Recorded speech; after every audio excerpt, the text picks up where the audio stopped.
Assalamualaikum warahmatullahi wabarakatuh.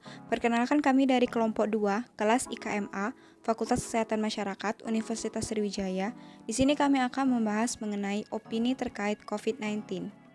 Anggota kelompok kami terdiri dari Anissa Wirawasista, Niken Ade Septiana, Anissa Salfitri, Olivia Srandayani, Feby Intan Dwi Artika, dan Hardiati Kartika Putri. Pertama, kami membahas mengenai sikap dan perilaku masyarakat dalam menghadapi new normal. Indonesia telah memasuki fase new normal untuk saat ini. Namun seringkali masih terdapat masyarakat yang menyepelekan peraturan yang dibuat oleh pemerintah, padahal pemerintah membuat kebijakan demi mengurangi angka pasien COVID-19. Salah satu contohnya adalah fenomena orang ramai-ramai berkumpul di momen penutupan MCD Sarina. Hal ini dikritik karena Indonesia saat ini tengah menghadapi virus corona. Yang disayangkan, masih banyak terdapat masyarakat yang tidak mematuhi protokol kesehatan pada saat kejadian tersebut. Lalu selanjutnya kami akan membahas mengenai stigma masyarakat terhadap COVID-19. Bagaimana stigma masyarakat terhadap COVID-19? Pada kasus COVID-19, stigma negatif masyarakat menyerang orang yang berasal dari area atau wilayah yang terinfeksi, terkhususnya untuk pasien COVID-19.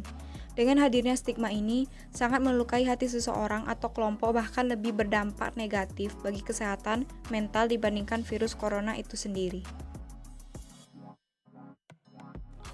Lalu bagaimana caranya untuk menghindari sikap stigmatisasi?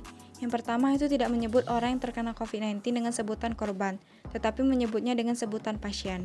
Yang kedua itu menghindari melabel orang, kelompok etnis atau daerah tertentu sebagai penyebab COVID-19. Yang ketiga, memberikan bantuan kepada mereka yang terdampak, dan memberikan penghargaan kepada petugas kesehatan yang merawat pasien COVID-19. Tidak menyebarkan berita hoax, sebarkan berita baik, misalnya tentang kesembuhan pasien. Dan yang terakhir, stigma muncul dari ketakutan. Ketakutan muncul dari ketidaktahuan. Jadi, lawan ketakutan dengan mencari informasi yang tepat. Lalu, kami akan membahas mengenai pendidikan di Indonesia selama pandemi COVID-19. Bagaimana pendidikan di Indonesia selama pandemi? Kondisi pendidikan di Indonesia selama pandemi COVID-19 sangat memprihatinkan, karena terdapat sekali keluhan dari para murid bahkan mahasiswa mengenai proses pembelajaran secara online. Contohnya, masalah yang dihadapi adalah kendala dalam jaringan dan juga tentunya masalah biaya pendidikan, yang merupakan menjadi fokus utama di bidang pendidikan saat ini. Lalu, kami akan membahas mengenai keadaan ekonomi Indonesia di tengah pandemi. Kenapa pandemi COVID-19 ini berdampak pada bidang ekonomi?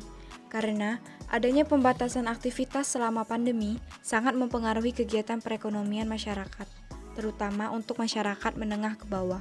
Banyak terdapat pekerja serabutan ataupun karyawan swasta yang di-PHK atau dirumahkan, sehingga mereka yang tidak memiliki pekerjaan mengalami penurunan ekonomi yang sangat drastis, dan tentunya hal ini berpengaruh kepada perekonomian Indonesia.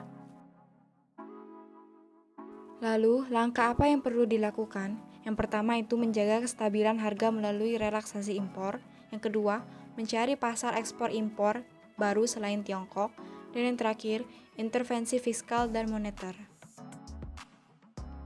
Dan yang terakhir adalah kebijakan pemerintah dalam menghadapi pandemi. Masalah yang menjadi fokus utama dalam kebijakan pemerintah ini adalah krisis narasi publik tentang kredibilitas pemerintah. Pemerintah awalnya mengatakan virus corona bukanlah masalah besar dan akan hilang dengan sendirinya. Hal ini menandakan bahwa kebijakan pemerintah dalam menangani pandemi COVID-19 ini kerap berubah-ubah. Hal tersebut mengakibatkan masyarakat bingung, padahal pemerintah sudah mau menerapkan tatanan normal baru di masyarakat. Pemerintah harus bisa memperbaiki narasi kebijakan mengenai penanganan COVID-19. Jadi, dari penjabaran kelompok kami mengenai opini tentang COVID-19, maka dapat ditarik kesimpulan sebagai berikut.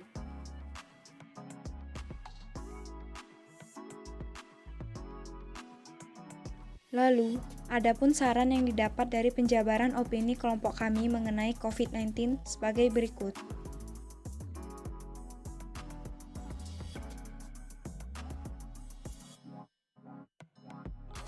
Sekian penjelasan opini kami dari kelompok 2 mengenai pandemi COVID-19.